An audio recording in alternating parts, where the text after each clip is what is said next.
Hello, I'm Don Zavis, National Sales Trainer and Sales Coach, and I want to welcome you to the inaugural filming of Speaking of Sales. This concept was one that has been near and dear to my heart for some time. In fact, the name is even kind of unique. I was having a conversation with an associate over lunch, and we were kind of discussing, as you do, family and hopes and dreams and things like that, and he had said, well, speaking of sales, and then went into the meat of the conversation while we were there. But that name, Speaking of Sales, always just resonated with me. I said, that would be great. That'd be a great idea to have an interview show. And I wanted to create an interview show that was by salespeople for salespeople. Mm-hmm. I believe that every salesperson has an amazing story in them because by virtue, either we're the smartest people on the face of the earth or the dumbest, because we've absolutely picked, the hardest way possible to make a living. And I couldn't imagine two better people to have here for our inaugural show. I'll be today's host, but you'll see, all of us in the host chair from one time to another. So I don't think introduction is necessary, but certainly my partners here, Rhonda Peoples, John Wechter. Yeah, and you'll see us every Friday promoting on our live broadcast as well as on our Vimeo broadcast or on our archive site. These, by the way, will be going out. We want to have everybody take a look. And at various places in the filming as well, you'll see phone numbers and email addresses and ways to contact us. So thank you for being here. We're going to work dutifully and diligently to make this a good usage of your time for the salespeople that are joining us. I've built it around a simple 5-question format that was actually kind of queried amongst other people that I said, what would you want to know?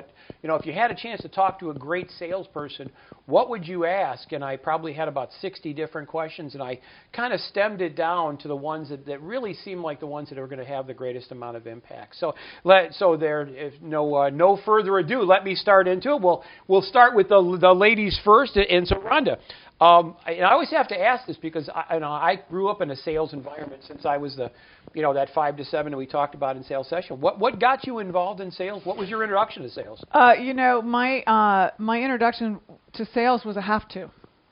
I moved to Tucson, Arizona. I was a single mom at the time. My daughter was 2. And I had been in Tucson for several months and unable to find a job. I had come from manufacturing. So I came to Tucson and, nothing. So unable to get a job, talking to friends back in Indiana. I'm from Indiana, right? And they said, did you ever consider the car business? And I said, no. Why would you think that I should be in the car business? I took that as a slap in the face for sure. And they said, no, honestly, you love talking to people, mm-hmm. and you really like helping people, and I just think that you would do great in the car business. And I said, okay, at that point of my life, no money, 2-year-old, right, in that have-to position, you mm-hmm. do what you got to do. Absolutely. And so I went to a couple of dealerships here in town and went through the process and ended up at a particular car dealership. And really, honestly, one of my first moments standing out in front of a car dealership and waiting for people to drive in that I could talk to. It was very, well, it's terrifying. It was very right. weird for me. Absolutely, it was very sure. weird. And I said, I know now how prostitutes feel. Sorry, that's just what came in my mind. I'm on Speedway, I'm watching cars drive by, and I'm imagining everybody in the car look at me going, why is that lady standing over there in front of that building? Really, I felt like I was naked. What's the going on? Yeah. What's going on over there? So that was really I didn't have a choice. And it's interesting how many people get to that point. John, what kind of made you decide to take the leap into the sales world? My particular situation was birthed in anger, to be frank. Mm-hmm. It shows you there's no script here because mm-hmm. we do go from prostitution to anger. So. When I was a little kid, we were talking about the 5 to 7-year-old. I might have been 7, 8, whatever. What upset me the most back then was I didn't have a dime for the ice cream machine. Mm. For the ice cream truck that came around the corner every afternoon. Yeah. Mm-hmm. All my friends were out there with a dime. They all had a dime. I don't know where they got a dime, But I didn't have a dime. I went to Mom for a dime. Nope, you're not going to get one. You're not going to do that. And being a feisty little redhead, it frankly pissed me off. And so I knew at that point in time that I don't know what I was going to do, but I was going to get a dime. And so as I got a little bit older, a year or two older, I started working in the church and for the school. I was doing janitorial stuff and cleaning up after weddings and stuff like that, and working the concession stand for basketball games. And I saw all this candy that I was taking cash for, and I wasn't getting any of it. And it was frustrating. So I went to the leader of the concession stand and said, is there any way I can buy this stuff for the same price you buy it for? And she said, you're a good boy. Sure, yeah, whatever you want. So I picked out the Jolly Ranchers. The Jolly Ranchers, they came in a box of 80 for 80 cents. They were a penny a piece.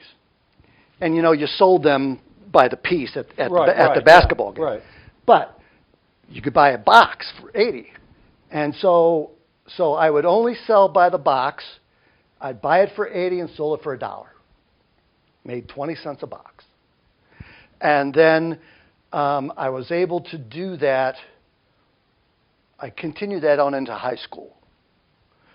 So, catch my drift here. Catholic school, shirt and tie all the time. Mm-hmm. There is absolutely no tolerance for eating anything, having anything in your mouth during class. So. And sometimes your tongues were taken out. Exactly. And Jolly Ranchers, they have an aroma to them. Mm-hmm. Yes. Yeah. Grape, apple, watermelon. Yes. But every Catholic boy and girl just wanted some defiance, some way to just get back at the system. We're painting salespeople in a really terrible light now. So you asked the question. No, I did. Good. No, And so basically, I started buying wholesale and selling retail, and oddly enough, my clients were significantly more female than male, and I started the delivery service to each and every locker. Mm-hmm. So I had a little ledger, and I would get these little, and Lydia would just say, first of every month, I just need a box of watermelons. So I would, and the way I would judge my penetration in the marketing sense was I would walk after school the halls to see how many Jolly Rancher wrappers were laying on the floor. They must have hated you, right? Were laying on the floor. And then when I was able to drive, well, then all of a sudden I had inventory on site. Because my locker was only so big, I could only keep like 5 boxes. But when I had the trunk of my car, I could keep 100 boxes. And we could really gel it. And then if people were too apprehensive about taking delivery in front of their locker, because they're just basically, Catholic girls and boys, well, meet me after school at the trunk of my car. You got a trench coat on, right? Yeah, right. He's underneath the street light, right? Had the cigarette hanging out. Exactly, right.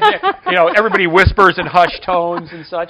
So, no, and it's interesting. Great. I've often said that, I think there's something to be said that you can create people and make them better in a sales environment, but there's always something about that inception that I really believe that amazing salespeople in some cases are born that way. They couldn't stop it. That your entrepreneur's story, yours, mine, other ones. Everybody's got that version of I decided money was important and I figured it. I had to figure out a way to get it, and whether it's cutting lawns or selling bootleg candy or whatever, right. That was always amazing. So what propelled you? So now you went from Jolly Ranchers out of the trunk of your car, what would be the next step in your life of larceny? Well, in a little bit of related to what Rhonda was saying, the next real formal corporate type sales that I got into was a have to. Basically, I was a finance and accounting major in college, and so I worked that domain for a long time. And then the president of the company I worked for came into my office when I was controller of the company and said, you know what, there's this area in our company that sales is off. I go, yeah, you don't have to tell me sales is off. I see the numbers all day long. Mm-hmm. And he basically said, well, sales is really nothing more than organization and attitude. So you are no longer an accountant. You are now director of distributor sales and marketing for McCulloch Chainsaws. And I said, oh, good. All right. Thank you. Yeah. So I picked up my stuff and I moved, 2 office areas over into a different department and had a whole new set of people that were all of a sudden reporting to me and basically got thrown into the fire and just had to survive.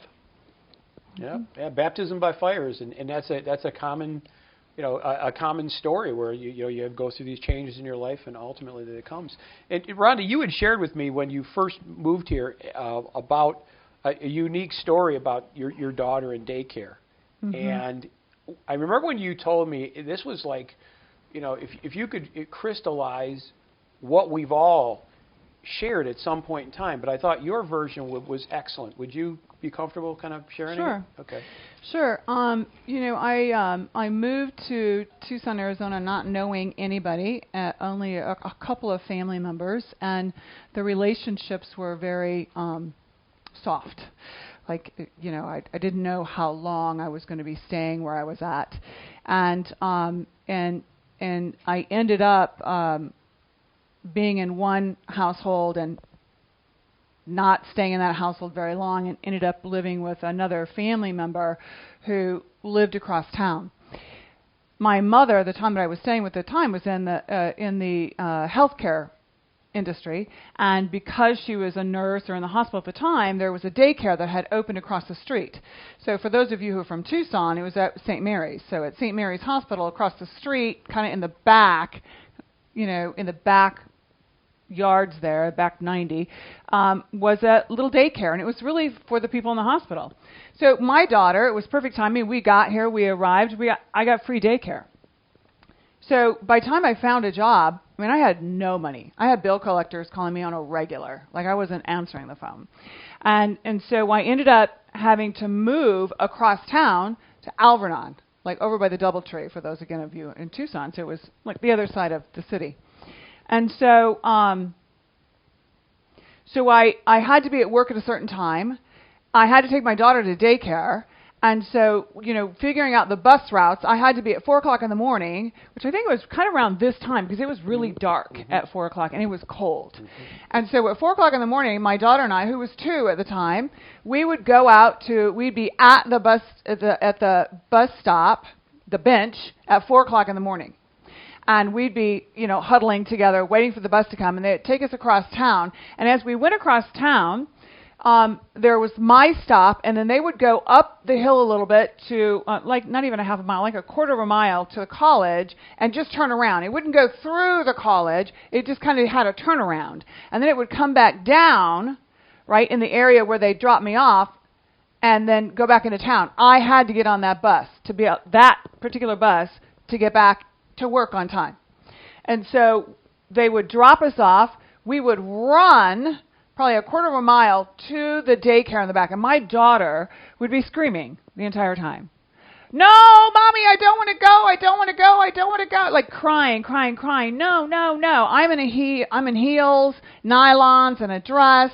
By the way, that I went to Buffalo Exchange to get. Like Buffalo Exchange was like my best friend when I first started because of resale shop. Because I come from a different industry, like manufacturing, and we just wore jeans and a t-shirt. So to dress up and to even own a pair of heels, I didn't have that at the time.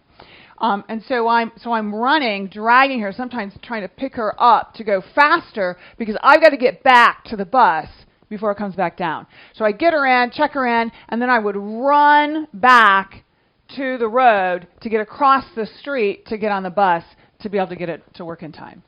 And I did that for months. And there was a time that I ended up living in a hotel. I lived in a hotel for probably 3 or 4 months. My car had not made it back to Arizona from Indiana yet. So I was really at mercy of however I needed to be able to get it done.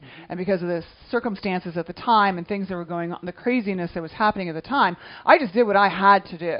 And so I kind of bounced back and forth between a couple of dealerships and really had hard conversations that I had to have, knowing I had like a paycheck here and I had a paycheck there, just making it happen from wherever I was at. I knew sales was the ticket. I knew that I could make really good money at that. And when you had shared that with me originally, I that was that so crystallizes a lot of the sales conversations that the really successful people have. This I've got to make this work. I absolutely have to make this work. There's no I don't have a plan B. I don't have an option two. So John, let me ask you. So now you're thrust into sales. Obviously, I don't call you the professor. We don't call you the professor by accident when you speak. The gravity of your words is truly amazing, which is what years of experience will give you. What do you see the future? I mean, sales being what it is. I mean, now with the advent of technology and the internet, and somebody says you got to have Google AdWords, the other person says Google AdWords suck. Don't do it. What do you think the future holds? Well, I really. I really believe that the future is more about staying grounded and never forgetting the fundamentals while you stay current with all the changes that are going on. And you can get caught up in that technology, snowball. And as we were talking earlier, with regards to just a promotional campaign, but it's analogous to almost any subject in the world. You gotta constantly remind yourself of the fundamentals. What got you here? Whether it's understanding your products and your services, understand the relationships that are required in sales, staying organized. Organization now is a little different with the advent of all these CRMs. And all these platform tools that you have to help. Some of them are so complex, though, they don't help. And you just have to sort through it all. But at the end of the day, I think my original mentor still holds true from 40 years ago. Sales is about organization and attitude. And if you can stay on target with those two, I don't think the fundamentals of the sales profession are going to actually change a whole lot. How you get there, yes, but where sales is grounded in organization, attitude, and relationships, those are the building blocks that I think will be with us for a while. So if you had to pick that one phrase, I know she used the organized and an attitude. Would you say that was your, if you were speaking with a brand new salesperson, and you had to distill down the crux of sales, would you think it would be that organization and attitude? Absolutely. Okay. Yep. Rhonda, your thoughts? Where do you see sales in the future? And maybe if you had to pick one thing to say this is what I want to share with a young salesperson. Well, the one thing that I want to share about being a salesperson is really kind of right around what John was saying, is being authentic. Is being authentic and really understanding truly a relationship. I mean, we chat and we talk and we laugh and all of that, but do we really, really, really understand our clients? Are we really there for the numbers? Or are we there for the people? And that's really the difference that I focus on with people, and sales is going to make that. There's going to be so much technology and so many opportunities to get away from the humans. Yep. And as long as we keep fighting and scratching and doing everything that we can to stay human and keep the humanness in, we'll be fine. Do you see that being the future of sales? Absolutely. That rampant technology and the de-salesizing of the future? Absolutely. There's so much artificial intelligence right now. It's being used on us every single day as we speak. Mm-hmm. One of the things I use artificial intelligence to really help me understand people and understand who they are so that I can help them better. But that's not always what the artificial intelligence is being used for. Mm-hmm. It's being, when you go on, you order one thing from Amazon, you go on again, it says, these are some other things that you might want to look at. And there are things that really interest me. And I'm like, how do they know that? Right? They know. Mm-hmm. They walk among us. Mm-hmm. Right? So, so all that technology is out there, but we cannot forget the human. Yeah, no, I think those are absolute words to live by. So I certainly want to thank you both for being our inaugural guest. As I said before, Absolutely. I couldn't imagine pleasure. I couldn't imagine a better person to share the stage with. And in the future, Ron will be in this chair. I hope to be in those chairs. John will be in this chair as well. And we want to. And I see a vision of bringing wonderful sales stories like these of people that have overcome incredible things and that they were kind of put into an environment of sales and yet thrive. So I want to thank you for joining us for our inaugural show. I want to thank certainly Rhonda for being one of our initial guests, Ron or John for being there as well. And I'm Don Zavis, and I would like to truly from the bottom of my heart thank you for watching Speaking of Sales.